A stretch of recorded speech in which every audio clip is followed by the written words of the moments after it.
لام اور را پر گنہ ہم نہیں کریں گے، اس لیے ادھر ادغام بلا گنہ ہو رہا ہے۔ رزق اللہ کم، کم کاف کو میم کے ساتھ ملائیں گے، کاف میم پیش کم، رزق اللہ کم۔ یہ وقف جائز کی علامت ہے، یہ جو جیم بنی ہوئی ہے چھوٹی سی، یہ وقف جائز کی علامت ہے۔ یہاں ٹھہرنا بہتر اور نہ ٹھہرنا جائز ہے۔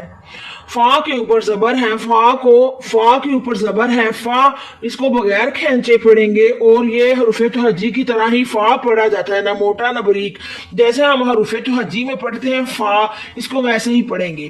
یہ لا پر الف مدہ ہو رہا ہے، الف خالی ہے، اس سے پہلے زبر تو الف مدہ ہوتا ہے، ایک الف کی مقدار کھینچ کر پڑھیں گے۔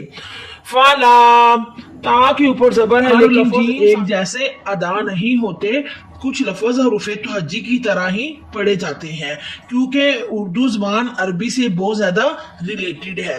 اسی لیے اگر ہم قرآن پاک کو تجوید کے ساتھ نہیں پڑھیں گے، قرآن پاک کے میننگ چینج ہو جائیں گے۔